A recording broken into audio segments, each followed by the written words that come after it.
already. Shabbat Shalom. Shabbat Shalom. And Shabbat Shalom for those who will be listening with us later. It's our first Shabbat here at the school, and a message I was planning on giving, I thought this would be a great time to give it, is called Communal Living, Having All Things in Common. So, one of the blessings that you get when you come to the school, we're doing the school now, this is 14th year since we started doing the school, and it's kind of like a added benefit to the school that people get to live in community. And like I said, from the beginning, it's something that never had to talk about, never really had, it just automatically happens when brethren are together. I mean, bonds that were made, friendships forever. It's just a great time to live together. But now, over the last couple of years, the fact that we're literally starting real communities, real kibbutzes, some of them small, you know, with just 20, 30 people, others very big with hundreds and hundreds of people. But since it's the direction that Yahweh is taking the congregation, I thought it would be really great now to give a message like this within that context. Because before giving a message like this, it's saying this is something we need to be looking forward to. Now it's something we're doing. So it's a whole different concept. And even when we go out this week on Kibbutz Day, to me, I'm excited about it because it's the first time we're going with active kibbutzes. So before I'm going, in my mind, I'm thinking, you know, oh, I need to take these notes of what we need to be looking to do. Now, as we're doing the kibbutzes, it'll be a whole different situation. So just to give a tiny bit of background in the kibbutz movement, we'll talk more about this Thursday when we go out. But the kibbutz movement started from the late 1800s. Theodore Herzl, who is the father of Zionism, he started the first Congressional Jewish Congress, I believe it was in 1897, from Austria, and that's what started the idea of Jews wanting to come back to the land and work the land. And like I say, the kibbutz model, we can look at that model in a lot of good ways. There's a lot of positive things to look for the model, but it's not a biblical model. It did not start out, it's not a religious model. The model is communistic. Most of the early kibbutzim members were youth. They're between 18 and 25. They're coming from Russia, from Ukraine, from these areas. So it's not starting out as a religious movement. So Zionism in itself is not a religious movement. It's a movement in modern times of Jews wanting to come back and work the land. Now, what would you think? Would you think that their parents and their grandparents would think, wow, my grandchild wants to go back to the land of Israel, and they're going to support them? Absolutely not. The parents actually disowned the children that came here. And like I said, there were very, very few older people that came. Most of them were young. There were a few older people, but that's the way it started. So I'll talk about that more later. I'm not going to talk about too much today, because we'll be there. We'll be there where the Kinneret Court, where the very first people, it wasn't even a kibbutz, it was a training center, almost something like we have here, just to train them for agriculture and communal living, and that developed into what we know today as the kibbutz movement. We'll be going to the very first kibbutz, the Ganya, and we'll be seeing that, as well as religious kibbutz, and talk about how the kibbutz movement is going today. But the whole point of the kibbutz was communal living. It's that there's equality of everybody and that everything was in common. So that's the model. It's not the way kibbutz is today in Israel. Very, very few kibbutzes are like that, if any. Most of them have been privatized, which means it's not communal at all, but that's the way it started. It started out that there was no private ownership of property, which is actually a kingdom principle if you have it in the right perspective. So I like to tell the story. That's a true story that happened in the early kibbutzes, where the people were working in the fields, and there was a young girl who was getting married, and her family sent her this beautiful wedding dress, and all of a sudden, as she's working in the field, she looks over and she sees in the next field that another young girl is wearing her wedding dress. So she runs over and she's wondering, she says, "Why are you wearing my wedding dress?" And she says, "You mean our wedding dress?" Because even clothes You'll see it when we go to Kibbutz Levi. Nobody has private clothes. That when you need clothes, you just go to, if you're a man, you go to the men's side. You're a woman, you go to the woman's side. You need a shirt, pick a shirt. You need pants, you pick pants. So it's not that you're being, when I say that in the kibbutz, in the kingdom mindset, it's not that private ownership is a punishment. You're not allowed to have private ownership. The reason why you don't have private ownership is there's nothing you need. You know, if you need a car, you'll see there's 100 cars, take one. You need clothes, take one. So everything is provided the same way in the kingdom mindset. When the kingdom comes, we will not own anything because Yahweh is the owner of everything, but everything we need, He will provide and then some. So far be it from a punishment, collectively working together, that means there's strength because, take for instance a car. Maybe I can only afford one car that's old, and if that car breaks, I got to fix it, I got to maintain it. But in the kibbutz mindset, there's 100 cars there, and they're all good, and they're all maintained, right? Somebody is maintaining those cars. So when I need it, that car is ready, it's gassed, it's ready to go. All I have to do is sign it out and take it. So the kibbutz model is we have to think about that. I say it's the same way with the word sacrifice. The word sacrifice in English connotates giving something up, but the word sacrifice, korban, in Hebrew is not giving up, it's drawing closer to through relationship. So we want to put a Hebraic mindset to this because I know being in the faith for 35 years, I'd say at least for 25 years, brethren have talked about living in community. And when we had a congregation in America, right before we left Babylon, it was a very strong congregation. We used to meet almost every day of the week. And that was where we really started getting into holiness. Everybody got rid of their TVs. And we would get together. It was always be for encouragement, for prayer, for singing together. And even that congregation who wanted to live in community, they wanted to go get land and live together. I said, we're not ready yet. We're not ready yet. Because every community I've seen that tried to do this, it fell apart. And why? Because of human nature, self-righteousness, pride, selfishness, people wanting their own way. And as long as you have that, you're never, ever, ever going to work in a communal setting. But today, right, here we are in June 2018, really going into July now, 2018. And in July 2018, it's working. It's working. And now we're doing this for several years. It's blossomed, and now it's ready to go to a next step. Now it's ready to be where, wow, we need to get training to this. We need to be more organized because these things are growing into cities, literally. I mean, we have some kibbutzes with more than 600 people. It's like a city. So there has to be organization, just like with Moses when he said there's captains of thousands, captains of hundreds, captains of tens. And that's where I'm going to use the gifts that Yahweh's given me, the gifts of administration, to start organizing this better, because this is where Yahweh's going now. This is in preparation for the kingdom. And that's the way Yahweh works. I know in my own personal life, before He gave me the position I was in, He had to try me for years. And He did. And test me to see, will I be faithful, or will I turn away from this after a short period of time? And that's the way Yahweh is with all of us. He is not going to give you immortality unless He knows for sure that you'll never turn away from His way. So now, with this movement that is going to be the movement in the millennium and forever, if we don't embrace this now and start changing, you're not going to be there in the kingdom. It's very simple. There will not be one Laodicean in the kingdom.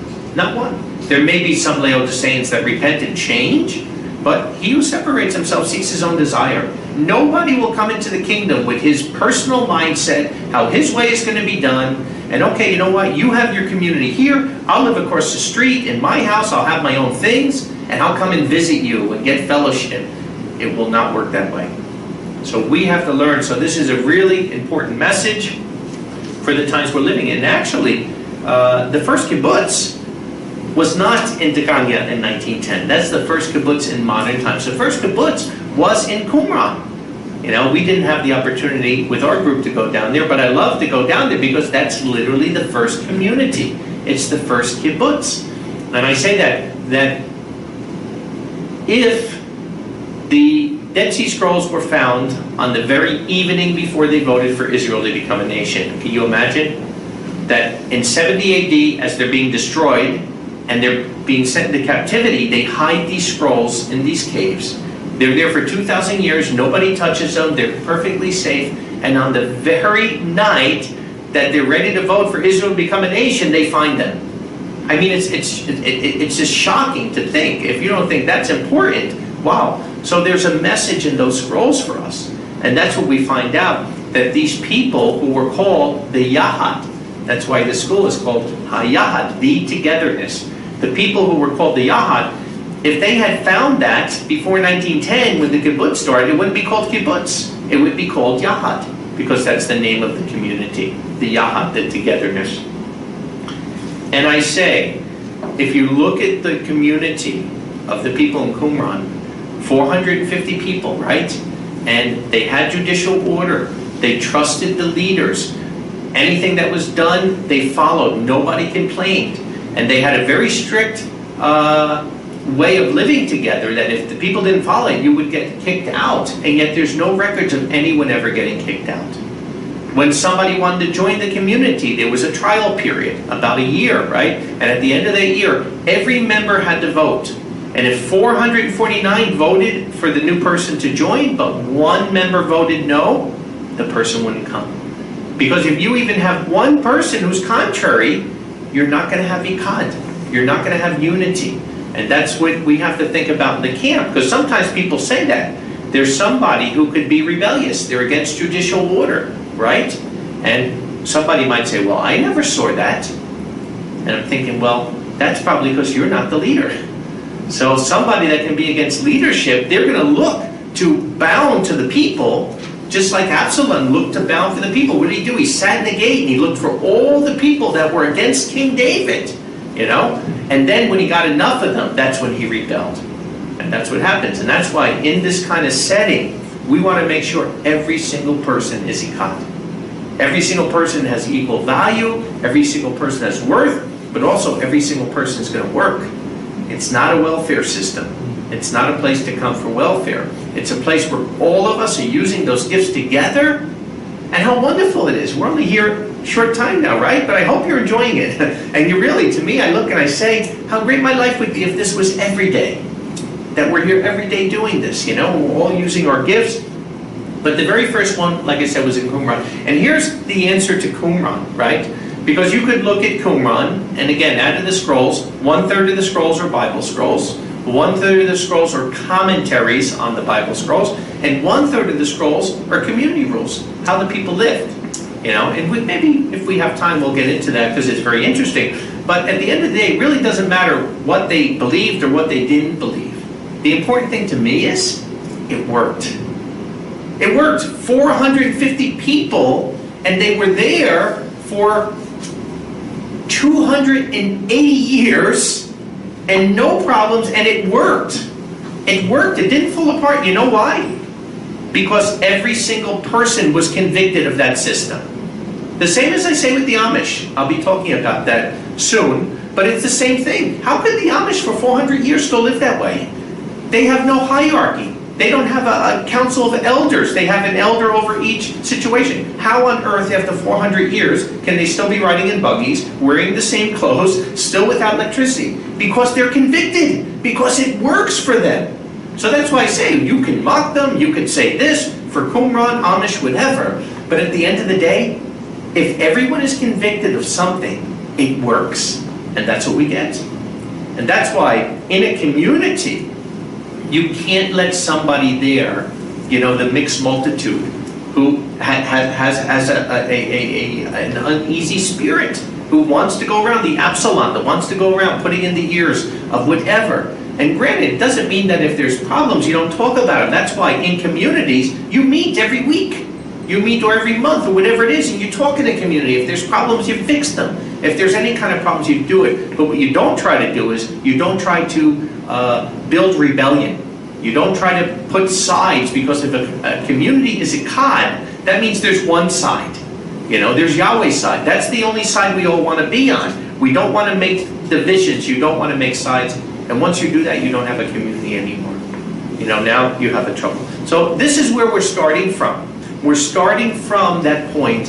And like I said, even more than the kibbutz movement here, I like to say we look at the group in Qumran, the Yahad, and then the weeks to come, really the Amish more that looking at. Why is it working for them? Because the kibbutz movement, although physically we can see how they put it together, and it's a good system how they work things, like you might wonder, how do they do this on the Sabbath? How do they do that? When we go there, ask these questions. So you could find out systematically from the kibbutz movement how it works, but the kibbutz movement is not a sanctified movement. It's not a movement that was coming out of the world. It's not a religious movement. So it's limited what we can learn from the kibbutz movement. Where the other movements that we see were religious movements. They were movements toward the Torah. They were movements to say sanctified away from the world. So that's where we want to look at those movements to see more as a community, what do we need to be doing. So let's go to Acts 2 and verse 44. Because like we said, Yahweh works in the circular, right? And the very, very first community in Jerusalem was like this. And now we're the last community, right? Before Yeshua returns. And Yahweh is restoring to this community just like that community. We've come full circle. And what a blessing to be part of what Yahweh is doing. And again, I would have never thought of this in a million years. I've never done it. It's not a concept to me. It wasn't on my mind. It wasn't something I planned out. And that's why I knew this is Yahweh. This is Yahweh that's doing it. Yahweh is moving this with his people. And this is, as we're going to see, the way he's going to protect his people through the time that's coming. Acts 2 and verse 44. And all the believers were ikad. Ikad, right? Unified. A man shall leave his mother and father and cling to his wife, and the two become ikad. They become one in mind, one in soul, one in purpose. And that's the way we need to be in a community. We need to be one in mind, one in soul, one in purpose. The motto of the kibbutz, give everything you have, only take what you need. And where the problems come from is where you're taking everything you want and you're only giving what you want, which is nothing. That's where you're going to have a problem. You've got to have that motto of giving everything you have, only taking what you need. And they sold possessions and goods and distributed them to all according as anyone had need, right? Just like in the wilderness with the manna. And continuing steadfastly with one mind, day by day in the sanctuary, and breaking bread from house to house, they shared food in gladness and simplicity of heart. And they were praising Yahweh while finding favor before all the people. And every day our Master would add to those who lived among the congregation. Wow. Wow, what a testimony. I look at that and I'm like, man, do I want to be there. And here we are. We have opportunity to have the same kind of community as they did. And even more, because now it's the end time. Yahweh's Spirit is being poured out. We have the opportunity to finish something maybe they couldn't finish. So if we go to Acts 4 and verse 31. Acts 4 and verse 31. And they, having prayed, the place in which they were gathered was shaken, and they were filled with the Holy Spirit and the word of Elohim with boldness. The assembly of those men who were believing had but one soul and one mind, and no man among them concerning the possessions that he possessed would say that they were his. Rather, everything that they had was in common. So here it is again. When Yeshua says, unless you forsake everything, you can't be my disciples. It doesn't mean give everything out to the Salvation Army or somewhere, and then we're all dependent. Because then every one of us would be dependent. What he's saying is, don't have a mindset of possession. Whatever I have, it belongs to Yahweh, and I have to use it. And that's what they're doing here. Everything was common. So there was nothing to, oh no, don't use that, that's mine. That coffee pot's mine, don't go near it. Don't go near it. No, it's there for whoever has the need for it at the time. And with great power the apostles were testifying of the resurrection of the Master Yeshua, and great grace was upon them all, right? Yahweh's grace, Yahweh's unmerited pardon because of their spirit. And there was no man among them who was lacking, for those who had possessed fields and houses would sell them and brought the price of whatsoever was sold and laid them at the feet of the apostles, and it was distributed to each according to any had need. And Yosef, the one surnamed Barnabas by the apostles, which being translated is son of comfort, a Levite, a Cypriot by race, a field being his, selling it, he brought the proceeds and placed them at the feet of the apostles, right? So this is where we have to do better in that kibbutz model. We have to think, nobody had need. And again, everybody has to work, right? But when we're only living in community, meaning we all live near each other, that's a good start. And that's something we should be going for, living near brethren. But in that case, what happens when you have a widow who has no income and she has rent to pay, right? Sometimes it can even be a young widow, right? What do? It's hard, or a family. And sometimes, it can be aware because it's like, this family's constantly in money problems. We constantly have to help, and we can't do it either. So that's why I say living near each other is a good start. But really, it's got to be the community, because in the community, now everything really is incoming. And now you don't have to worry about a 75-year-old woman who washed the feet of the apostles her whole life and served, that we want her to pay rent. How? That's a shame. That's a shame to the congregation at the same rate. Who's going to pay her rent? Someone's got to pay the rent. But if you're living in community, there's no rent. It's all coming from one pot, And as that pot comes together, you'd be surprised. Like I say, in Ethiopia, these people that started South Sudan, they are the poorest people in the world. They're refugees under the UN refugee program. So you're starting with nothing. You own virtually nothing. When they come together for the kibbutz, a whole bunch of nothing became 138 goats, 98 cows from nothing, because you bring hundreds of people together. Maybe each one only has one goat, but you put it together, and a lot of nothing means something. And that's the point that I always say, that I love this saying. It was at this conference I went to several months ago at the Knesset, where they were talking about the rise of anti-Semitism and things. And the motto of the conference was, the sum of the matter is worth more than the individual pieces. And it's true. When you're adding 7 plus 7 plus 7, every individual number is only a number. Together, the sum is always worth more than the individual numbers. And it's the same with us. Individually, we're only worth so much. Collectively, it's always going to be more. So the synergy of true brethren living together, and it comes back to pain or pleasure. Because some people have lived with false brethren or lived with Laodiceans, and they hear this and they say, I want no part of it. I'm not going to risk it. I'm going to put my money in, and the next thing you know, it's going to fall apart, and then what do I do? I'll be broke. The past doesn't equal the future. We can't think about what happened in the past, but we do have to learn by it and be more cautious. And that's why I say we can't be afraid to say, no, there's requirements to live in this community. And we don't want a mixed multitude, as we're going to see here. We want people that are of one mind, one goal, one spirit. And then you will not have those problems, I'll guarantee you, because now we're doing it, and we see it.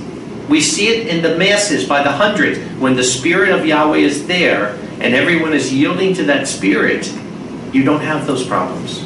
But all it takes is like it says, one bad apple rottens the core. If you have one person or one family that's only coming in for selfish reasons, you're going to have a problem. And that's why you have to have judicial order. There has to be elders, there has to be counsel that can handle these things when these problems arise. But again, if we are all like the people in Qumran, like the Amish, if we all have one mind and one spirit and one purpose, you're not going to have these kind of problems. Corinthians 1 in verse 10. 1 Corinthians 1 in verse 10 says, Now I beseech you, brothers, through the name of our Master Yeshua Messiah, that you all say the same thing, and there be no divisions among you, but you be united in the same mind and with the same judgment, right? That we're supporting each other, we're helping each other, and we're looking at the things of others more than the things of ourselves. And it works, because the Spirit of Yahweh will magnify that way. Real unity only comes when everybody is displaying the mind of Messiah. So again, individually, we have different spiritual gifts. We have different likes and dislikes. That's fine, because we're not rubber pencils. But the mind of Messiah, there's only one Spirit. So when it comes to spiritual things, we should all be thinking the same way. Ecclesiastes 4 in verse 9. Ecclesiastes 4 and verse 9 says, 2 are better than 1, because they have a good reward for their labor. For if they fail, the one will lift up his companion. But woe to him, the one that falls, and there is not another to lift him up. Also, if two lie together, then they have warmth. But for one, how is he warm? And if the one overthrows him, two shall withstand him, and a threefold cord is not quickly torn apart. The synergy. I love that scripture, because that really shows, like I said, Yahweh is a family. Yahweh is a community, and this is where he's moving. And again, he who separates himself seeks his own desire. The people that separate themselves from the congregation, maybe they show up here and there, maybe they show up at a feast, just seeing what they can get, but they're not part of the body. They're not there looking to be part of something big that Yahweh is doing in the end times. And my question to people like that is, how will you ever be in the kingdom? It's totally contrary to a kingdom mindset. How will you ever enter the kingdom of Yahweh with that mindset? Because it's really, you're making an Elohim out of yourself. We have to have that mindset of submission, that mindset of serving and helping. Nehemiah 13. Nehemiah 13.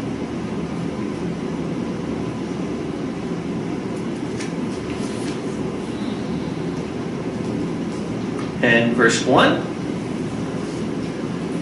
Because like I said, the death knell, the Achilles heel of community living is the mixed multitude.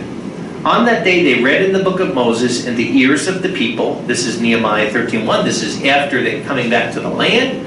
And what's happening? Some of the people are going again with unbelievers, mixed multitude. And it was found written in that the Amorite and the Moabite should not come into the congregation of the Elohim forever. Because they did not meet the sons of Israel with bread and water, but hired Balaam, we just read about Balaam, right? But hired Balaam against them to curse them. But our Elohim turned the curse to blessing. And it happened when they had heard the Torah, they separated all the mixed multitude from Israel. And if you look at the Israelites, and I probably should give a message one time just on the mixed multitude. If you look at the Israelites, what caused their problems? Their problems were caused by the mixed multitude. It was the Egyptians and the mixed multitude that came with them that caused the problems and turned them away from Yahweh. And you can't have a sanctified camp with a mixed multitude. You simply can't. It can't work that way. So what happens? What happens if somebody has unconverted husband, unconverted? Unfortunately, they can't join the kibbutz. They can't be part of it. They can maybe live close to the kibbutz. Just like even in Qumran, it was only men. They were only priests. Their families lived below them. But if you bring unconverted people into a sanctified area, it's not sanctified anymore. It's like in Haggai. If a priest takes sanctified porridge, in his skirt, and he touches something that's unsanctified, does the unsanctified become sanctified? No. But if he takes that sanctified porridge, that kodesh, that holy porridge, and he touches something unsanctified, does the sanctified become defiled? Yes, it does. Yes, it does. And so is this nation, and so is this people before me. So in a communal kibbutz setting, you simply can't have living there people that are not first fruits. You can't have people that are not with the program, because it'll never work. It'll be the death knell of it. Romans 13 in verse 1. Romans 13 verse 1. And like I said, it amazes me when I look at the people in Qumran that for all those hundreds of years it worked because the people believed in it. It didn't mean the leaders were perfect. It didn't mean every decision they made was right. But they knew that if we get out of this system, if we start complaining about an answer, if we start breaking it down, we're left with nothing. Because we clearly see that. Put a few hundred people together with no leadership whatsoever, and you're going to have total chaos. Because everybody, but at least with leadership, if you trust the leadership, right? At least, like I say, all I want is a forum for justice. I don't want to be right every time. I don't want my way. I just want a forum. And I remember when I was in Church of God, I had a situation where I had a business. I had brethren working for me, so I owned the equipment. And one of the workers, who was one of the brethren, asked to borrow my truck on a Sunday for nothing to do with work, something personal. He went out with my truck and he broke my windshield. So I felt, well, you're not using it for work, you're using it for personal, you should pay for that. And he felt, well, I work for you, I don't believe I should pay for it. So we went to the elders, and the elders agreed with him. Now, I believe from Scripture, I can show you in the Torah where it clearly says you take somebody's property and it gets defiled or broken, you have to reimburse that person. So I felt that was right, but when the minister said that, I was fine with it. I had no problem, I had no animosity, I wasn't bitter. All I wanted was an avenue to go to for justice. And that was the justice that came. And it says in Deuteronomy 17, when you go to the elder and the elder says something, that's it. You don't look to the right or the left. So that was my justice. And you know what? Maybe I learned more from that by not getting my windshield fixed than getting it fixed. Because sometimes things don't go our way. And all I know in my mind, man, I start getting mad or thinking this person was against me. The next thing I know, I'm going to get bitterness toward the leadership. Maybe I'm out of the congregation. And I was not going to allow that to happen, because that's not an alternative for me. I was in Church of God for 13 years. There were good elders, bad elders. When there was an elder that I thought, this person may not be totally right with Yahweh, all I did was stay to the right, turn, just be away. I wasn't going to get involved because I knew a couple of years he's gone. But if I get the wrong attitude and I'm out of the congregation, where does that leave me? I'm done. I'm only going to fall away. I'm only going to get more bitterness. I'm going to get these things in my head where I'm thinking I'm right, where I can't be right. Because the answer is never to be outside the camp. That's never an answer. You never see that in Scripture once. That is not a viable alternative to be outside the camp, on my own, making all my own decisions. It'll never, ever turn out good. And I can say in all my years in the congregation, and all my years in ministry, I have never, ever seen one situation where someone survived outside the camp in a good way. You see people that were with you, and the next thing you know, they're dressing immodest, they're doing these things. It never turns out good. Because there's one camp, there's one Ikat camp, the camp of Israel. And that's why in this mindset, even if something doesn't go your way, learn by it. Learn by it.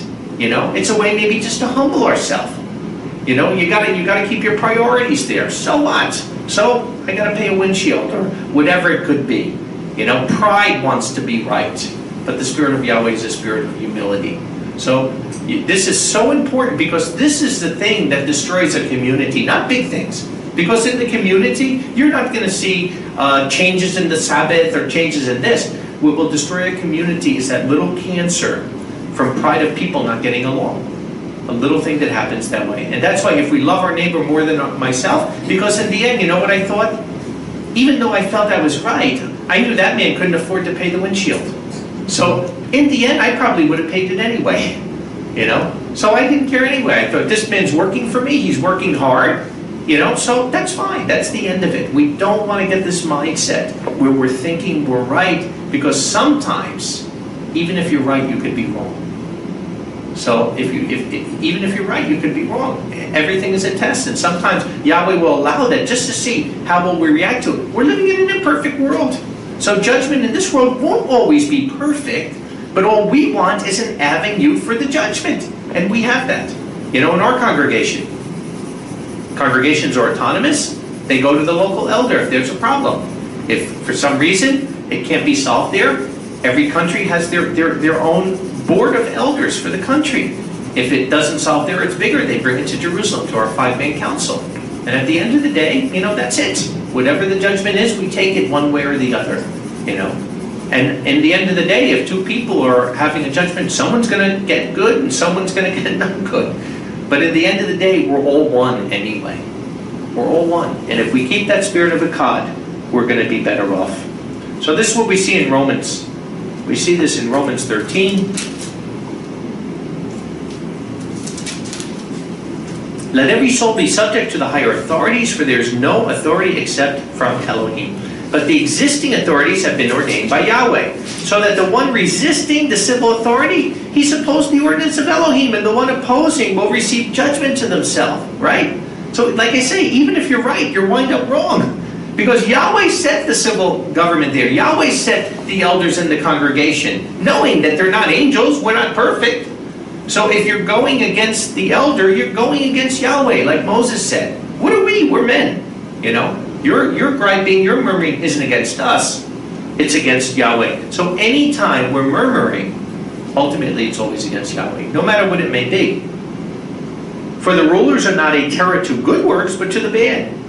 And do you desire not to fear the authority? Do the good, and you will have praise from it, right? For the ruler is a servant of Elohim to you for your good. But if you practice evil, be afraid, for he does not bear the sword in vain. For he is a servant of Elohim, an avenger for wrath to the ones practicing bad things. Unfortunately, as elders, we have to make decisions sometimes to protect the brethren. Because of this, it is necessary to be subject, not only on account of wrath, but also on account of conscience. So I want my conscience pure. I want it free. I don't want my conscience thinking something bad of somebody else. So like I said, in the end, like the Apostle Paul said in Corinthians 6, why not be wronged?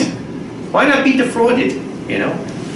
Some of the greatest lessons of humility I learned in my life was when evil people attacked me falsely. Not that I like it, you know, and you're going to try to stand for the truth, but at least if you're humble, that's a good thing. Humility is never a bad thing. So we have to make sure that we're not standing against the judicial order that Yahweh puts, because then again, we're not against man, we're against Yahweh. Ephesians 4, Ephesians the 4th chapter.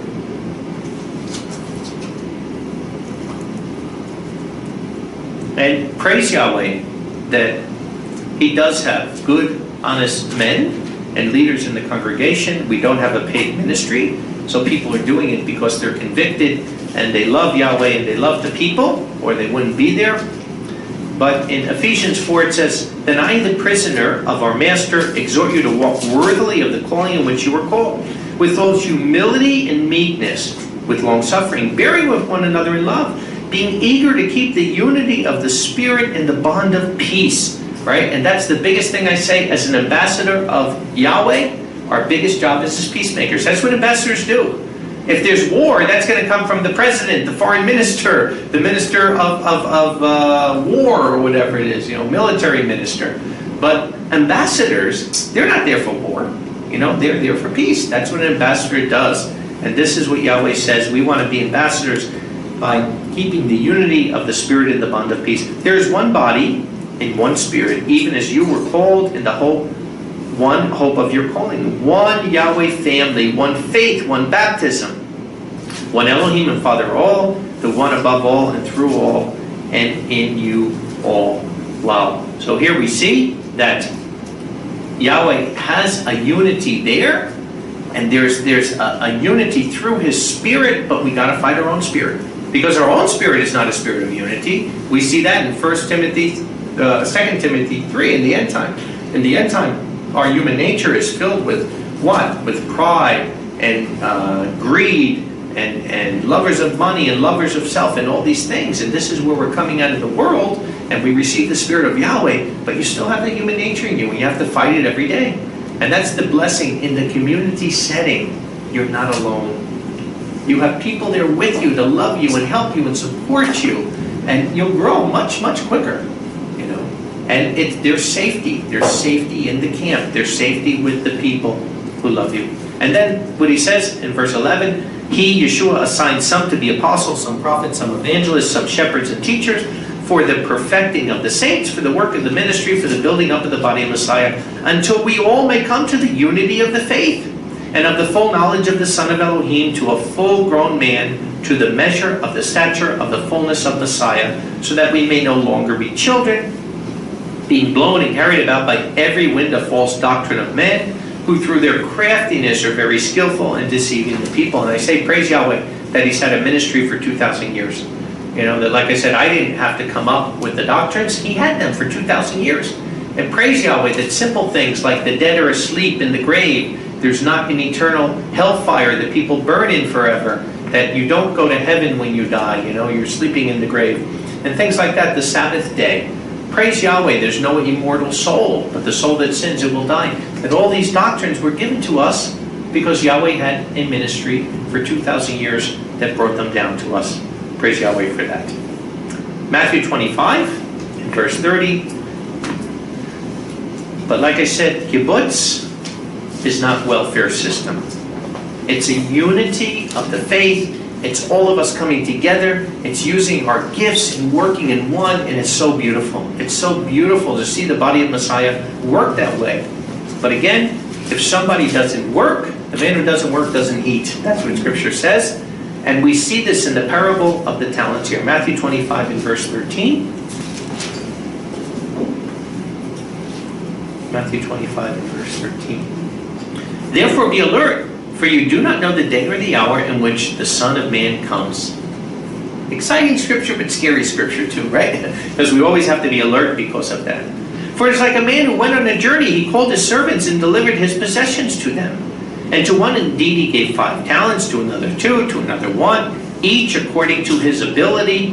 And he went immediately on his journey. That's what we talked about. We're going to learn what our spiritual gifts are so that we can come together. But nobody has all the gifts. It's not a one-man band. So each of us, when we come together in a community, you use your gifts, you use your gifts, I use my gifts, and then we're all working. And wow, now you have all those gifts. Now there's nothing lacking there because all the gifts are being used by Yahweh. So he gives this, he goes on the journey. I won't read the whole story. You know, the master comes back, and to the one who had 5 talents, he says, come near, I'll give you 5 more. The one that had 2 and he made 2, he gives him 2 more. But then the one who had the 1 talent, he did nothing with it. He was the one that looked for a welfare system. He was not looking for a community. And what does he say? Verse 24, and the one who received the talent coming up said, Master, I knew that you are a hard man, reaping where you did not sow, and gathering where you did not scatter. And being afraid going away, I hid your talent in the earth.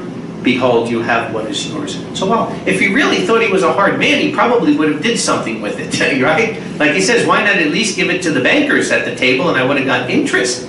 So really, this person is using this as an excuse, you know, just like I said, there's sometimes, you know, that there's somebody, hey, you know, we need help.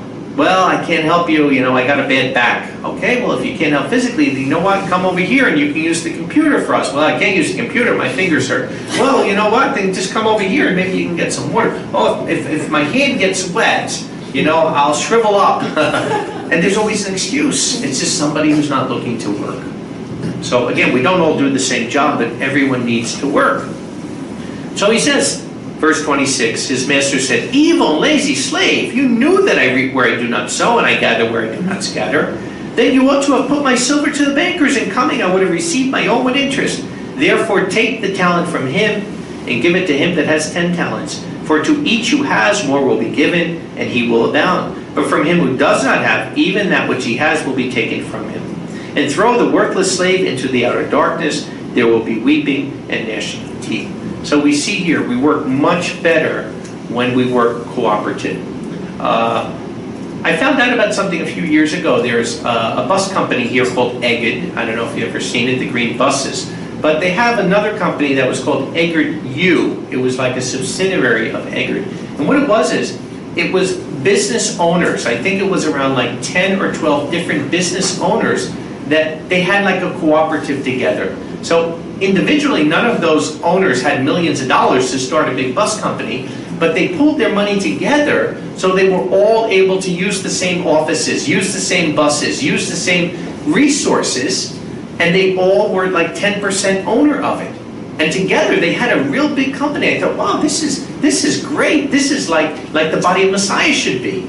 You know, that individually, none of us have the gifts to have this big conglomerate, but together we could do things that we could never do separately, right? Even individually, maybe not even one of us can buy a big property. But like I said, you put that little bit together, 138 goats and 98, you know, cows, it really can come to something. So it's the same way here. You want to be using that talent to multiply the fruit toward Yahweh. And then everybody benefits from it, right?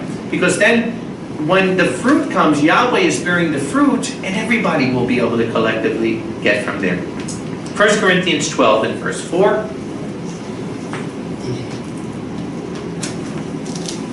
1 Corinthians 12 and verse 4. And what a beautiful, beautiful way that Yahweh has this.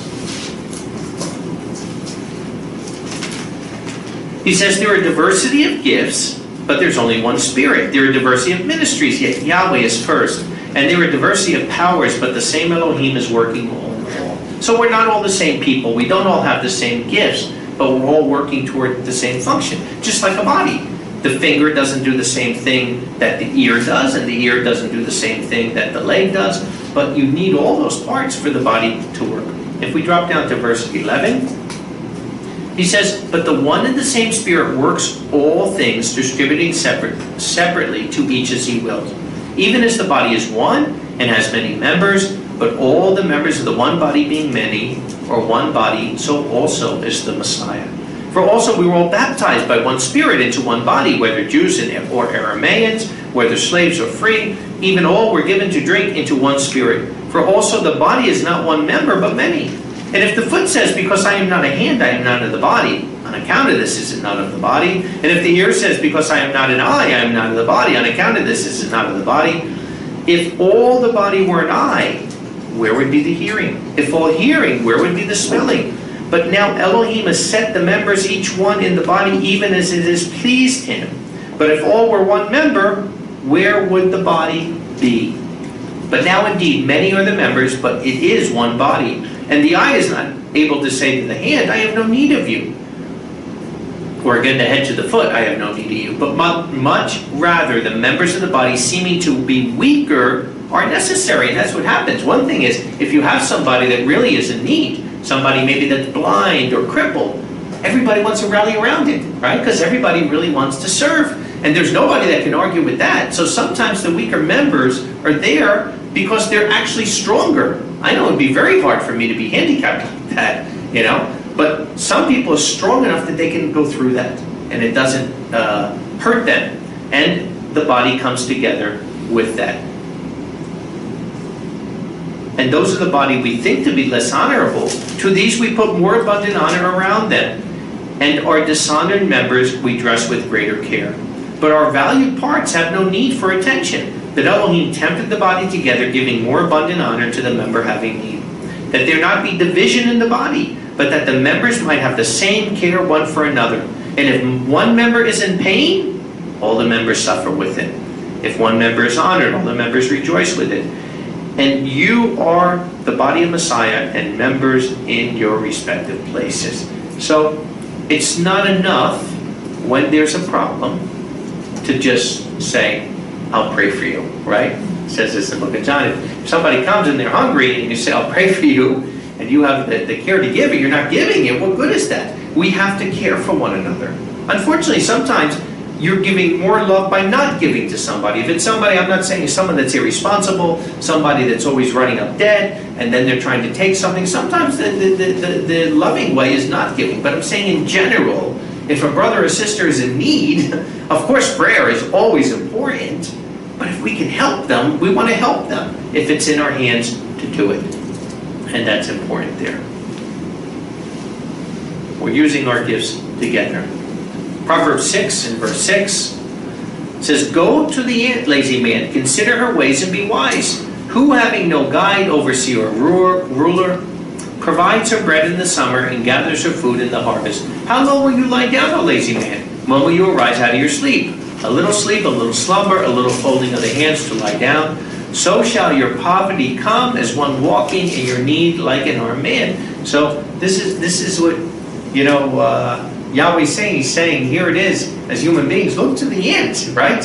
Here are these ants, and ants really are amazing. Because how do they do that? Everywhere you go, no matter how much you kill them, they always come back, and they come back in armies, and they're all in file and carrying and moving. And that's what Yahweh says to the lazy person. Look at the ants. If the ant can do that, what are you doing? That's why I say in the kibbutz, I believe some people, the only reason they don't want to join kibbutz is they don't want to be exposed. Because there are lazy people out there that don't want to work and they don't want to be exposed. Others, they want to join the kibbutz because they're thinking they're going to get welfare, they're going to get a free ride. But we have to understand that what makes the kibbutz beautiful is that everybody has a purpose. Everybody gets to use their gifts. Everybody is working together. And the body of Messiah is one. And like it says, where one member hurts, they all hurt.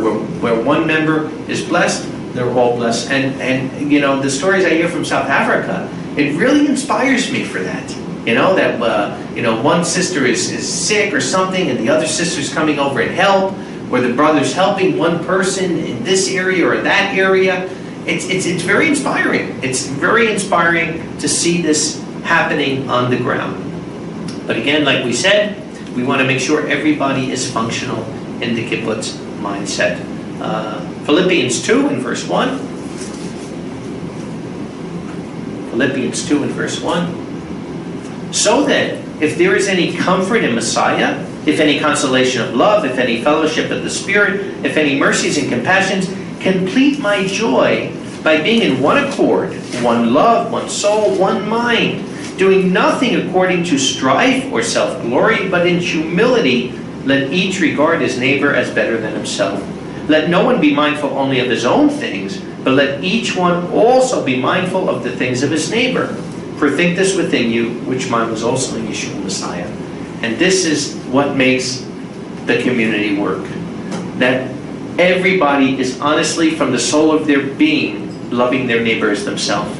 And they're saying, I don't want something if my neighbor doesn't have it. And I've said this many times, that if I were to die today, I've had the greatest life that anybody could ever have. I mean, being a believer for 35 years, for being in ministry, for traveling around the world. I mean, I am so happy. I don't have one thing that I could complain or one thing that I could tell Yahweh that I didn't have in my life. And at the same rate, I want the kingdom of Yahweh today. I want it today because I know that there's other people that are hurting. I know that there are brethren in civil war. I know there's brethren without food. I know there's people that are struggling. So the fact that the way I'm living, I could do this for the next 10,000 years. I love it. I don't have one complaint in life, but it's not about me. And that's why I want the kingdom today, because I don't want to see one brother or sister hurting. I don't want to see one person in need. And it hurts me to my soul when I see people, especially that are my brothers and sisters, that are needy. And like I said, most of the times, it's not, in third world, they're really not so needy. They don't have a lot of mammon, but they don't need it. But there's times where they do. There's times where there's famines. There's times where there's storms. There's times where there's suffering. And it breaks my heart to see it. And praise Yahweh, in many of these situations, through the love of the brethren, that we're able to help them. We're able to help and bring need where possible. But we need to have this selfless attitude. That's what communal living is. It's to see that brother or sister as equal to you, as like yourself, not, and if they're lacking in something, then you're lacking in something. At the same rate, Galatians 6, because the Bible says balanced weights are the delight of Yahweh, and we want to make sure that we're balanced in this, because like we said, you don't want to create a welfare system. You want to create a system where everyone is productive, everybody is working. And Galatians 6 says, brothers, if any man among you goes before you in error, you who are in the Spirit, restore him by the spirit of gentleness, and beware lest temptation also come upon you. And you carry the excess load of one another, and thus complete yourself in the instruction of Messiah. For if anyone thinks to be something, he deceives himself, being nothing. But let each one examine his own work, and then let him glory to himself and not among others. For each one will bear his own normal load. But let the one being taught in the word share with the one teaching in all good things. So here it says, right, in verse 2, you're to carry the excess load of one another, and thus complete yourself in the instruction of Messiah. But verse 5 says, for each one will bear his own normal daily load. So that's the point of it. Our daily living, we have to take care of ourselves. Like I said, the men have to take care of their wives and their children. We have to take care of our families. But where there's an emergency, somebody's house burns down, somebody's sick, somebody dies, we need to be there for help. So again, we don't create a welfare system, but we create a system of bonding, a system where we're there for each other, a system where nobody ever has to worry that in a tragedy or an emergency that we're not going to be there for them. And that's the beauty of it. And I'll tell you something, I am so honored to be the senior elder from Jerusalem to this congregation, because I see our brethren doing it all over the world. I hear stories all the time, and I see that we have people that truly love each other. And we might take it for granted because we think it's normal because we're doing it, but it's not normal, I'm telling you. Even between believers. Believe me, I travel all over the place outside of our congregation. there's a lot of congregations, nice people, but a lot of times people that are fighting, vindictive, and what we see in Congregation of Yahweh Jerusalem, you don't see a lot of times outside of this. And it is heartwarming to see people with true love for each other. And that's why I know the Spirit of Yahweh is moving there. And like I said, to literally be doing this, to be living together in love and servitude, is such a testimony, to the Spirit of Yahweh. It's amazing. Democracy is not a kingdom mindset. So one of the things we have to do in the time we live in, we have to get out of this democracy or demonocracy, like I call it. We'll talk about this on Monday when we get into kingdom principles, because democracy is simply ruled by majority, and we're not ruled by majority, we're ruled by theocracy, we're ruled by the word of Yahweh, we're ruled by the Torah and the Tanakh. And like I said, we have to get this idea of private ownership out of our mind, but the cares for other people. We have to get the kingdom mindset in caring for our neighbor as ourselves. 1 John 3 and verse 14. 1 John 3 and verse 14. He says, we know that we have passed from death to life because we love the brethren. The one not loving his brother remains in death. Everyone hating his brother is a murderer. And you know that every murderer does not have everlasting life abiding in him. But this we have known by this we have known the love of Yahweh, because that one laid down his life for us, and on behalf of the brethren we ought to lay down our lives. But whoever has worldly possessions and sees his brother in need and shuts up his mercy from him, how's the love of Yahweh in him? My little children, let us not love in word or tongue, but in deed and truth, right? So that's the point. Prayer is great. It's something we do every day of our life. But faith without works is dead. And when it's put into our hands to do something, we have to do it. And like I said, sometimes you're better off not doing it if it's going to hurt somebody by giving something. But I'm saying in a general sense of people in need, not somebody who is, not working or milking the system or something like that. We're talking here basically of people struggling that have need within the camp, and that we're there to help them. Because like I said, everything we have belongs to Yahweh. 1 Corinthians 7 and verse 30 says, and those weeping is not weeping, and those rejoicing is not rejoicing, and those buying as if they did not possess anything. And those buying as if they did not possess anything. And those who make use of this world is not abusing it, for the mote of this world is passing away. So this is what the Apostle Paul is saying, that we are to use without possessing. You don't have to feel guilty if Yahweh has blessed you with mammon.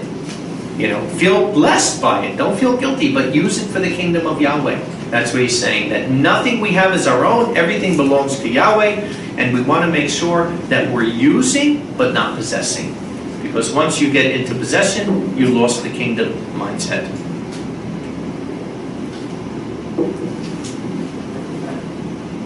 And we know in the end time, Matthew 25, I'm not going to go there, but the parable of the sheep and the goats, in the end time, we're going to be rewarded depending on how we helped other people.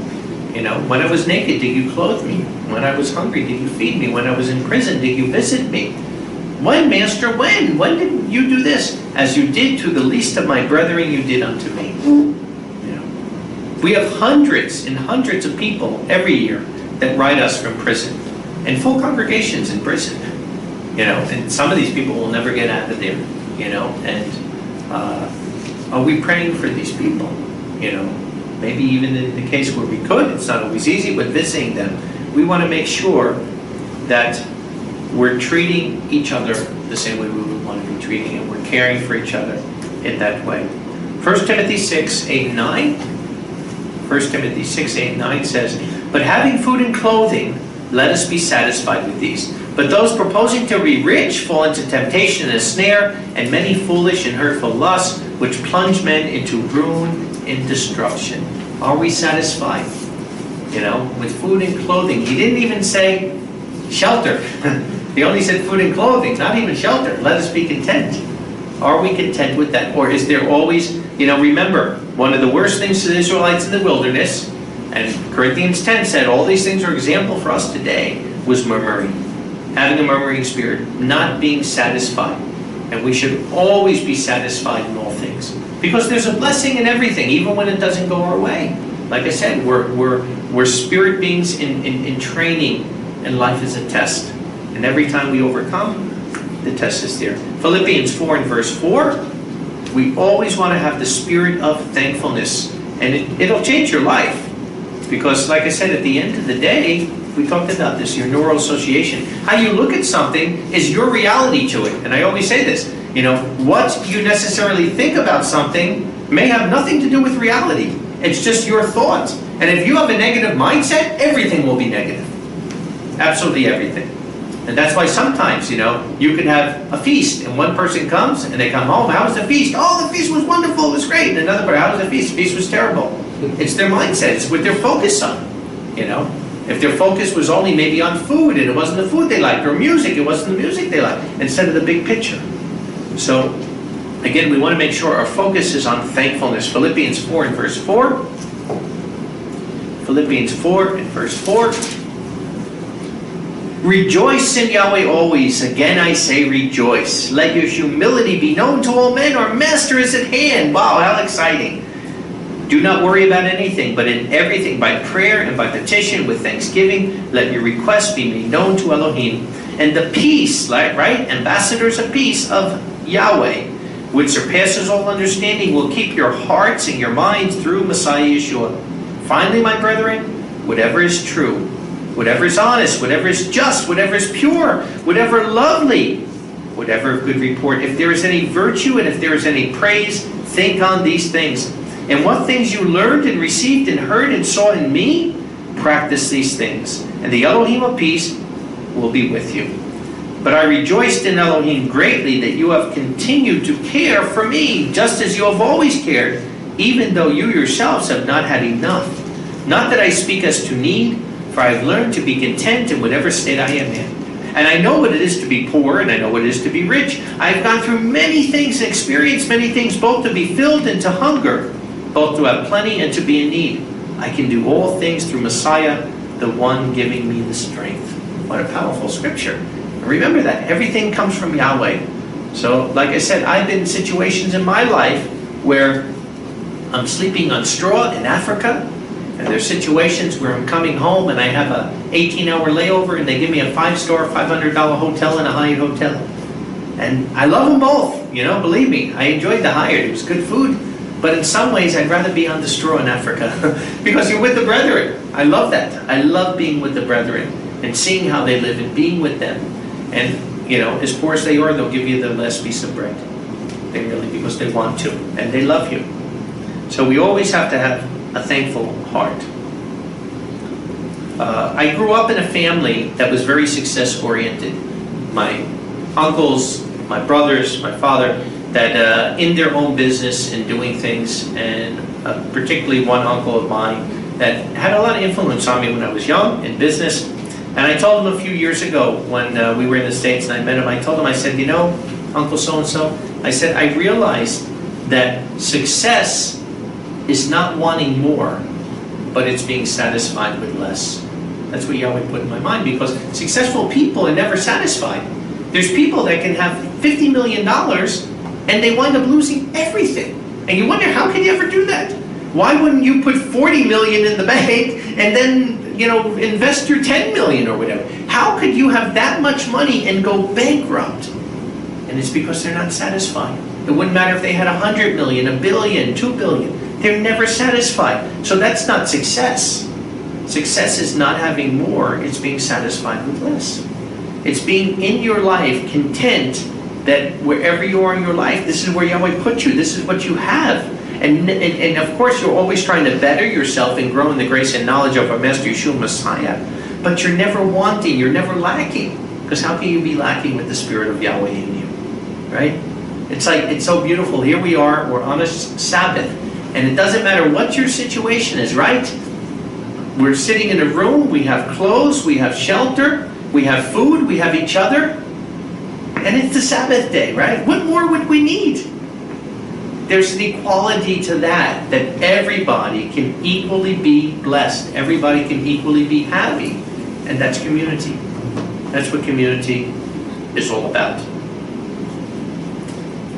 The last thing I want to get into before we end here is community is not just important for the kingdom, but this is the way I realize that Yahweh has shown me how He will protect His people in these last days. Revelation 13, we know, I'm just going to read a few scriptures here.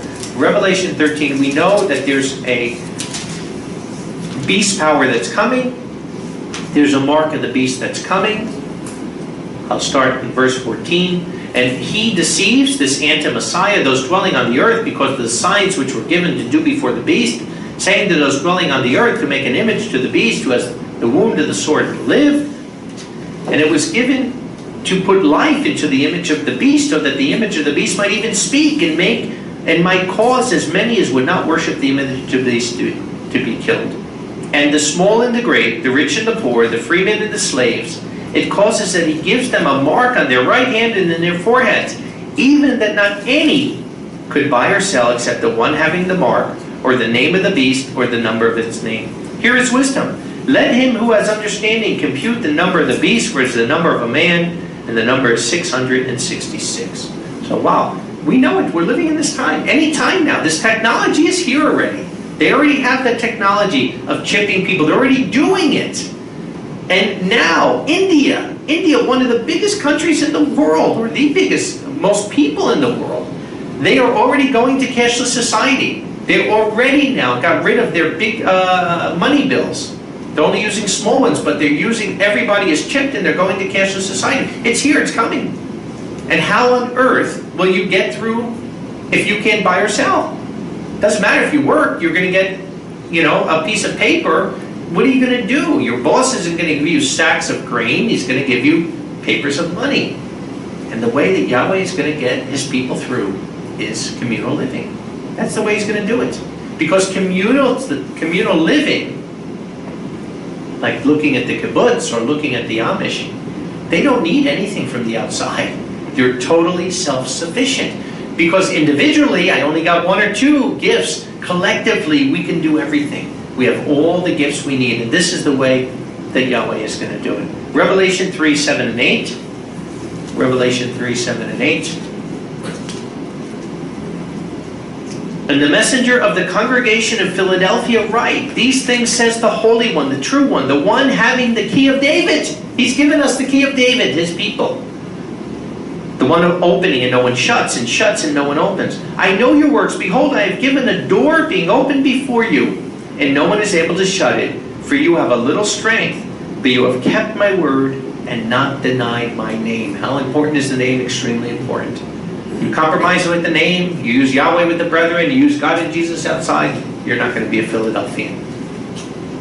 Philadelphians don't compromise. Verse 10, because you kept the word of my patience, I will also keep you out of the hour of trial which is going to come upon all the world, in order to try those dwelling on the earth. Behold, I come quickly. Hold what you have, that no one take your crown. This is the promise to the Philadelphian. And now Yahweh has shown me in the last few weeks how to get the Philadelphia model. And this is something this summer I hope to bring out, because now we know it. Now we know the Philadelphian model, but it's a matter if you want to do that sacrifice that it takes to be part of it. But the Philadelphian is the one that's protected. None of the other congregations are. So you're going to have to choose. We're going to put the models out for these 7 congregations, and you know what? You're going to fall in one of them, just like the message I gave. A message of Yeshua to you. So if you're a believer, one of these messages is to you. And now you'll get to choose. If you want to be a Philadelphian, you're going to get the right to choose to be one. But you're going to have to sacrifice. And it might not be easy. You'll have to be changes made in your life. But in the end, it'll be well worth it. Because there's no greater joy than communal living. The last scripture we're going to go over here is Psalm 133. A song of ascents of King David. Behold how good and how pleasant it is for brethren living together, even in unity. It is like the precious oil on the head that ran down on the beard, Aaron's beard going down to the mouth of his garments. Remember, what is this oil? This is the anointing oil, right? This is the Melchizedek priesthood. And this is what this unity does. It's bringing us out as Melchizedek priests. Like the dew of Hermon, Mount Hermon, coming down on the mountains of Zion, for there Yahweh commanded the blessing forevermore. Was he talking about Mount Hermon? the highest mountain in Israel, the only place we get snow in the winter, all year. It's a sponge. And all the water comes into there. The snow comes into there like a sponge. And as it melts, there's 3 tributaries that come down to the Jordan River. And that's what he's talking about here, like the dew coming down to the mountains of Mount Zion. There, Yahweh commanded the blessing forevermore. That it's a sponge, it's an enormous amount of water gushing out, not like the end here in the Jordan River that looks like a creek. But when we go up to Tel Dan, you'll see it. If you went in the Jordan there, you die. It's gonna roll you out, because that's the water coming from Mount Hermon. How good and how pleasant for brethren together to live in unity. The communal living, the kibbutz is working in the congregation of Yahweh Jerusalem in many places and many more to come. Like I said, we're working on 2 new ones right now, and hopefully more to come by later this year or next year. It's a kingdom mentality. Not everything, like I said, is modeled after kibbutz, because kibbutz is not modeled for sanctification. So we have to look for other models for that. Give everything you have and only take what you need is a kingdom mindset that we all need to learn. In the kingdom, our whole focus will be outgoing concern for others more than ourselves, and that when one suffers, we all suffer. When one is blessed, we're all blessed. The community model helps us to lose our own selfish ambitions. We should only have an opinion on what pertains to our own judicial order, and we should be supporting each other in our jobs, uplifting and helping, and above all, giving thanks to Yahweh in everything, for this is truly the kingdom mindset. Yahweh is uniting His people worldwide through kibbutzes and communal living in preparation for His soon coming kingdom.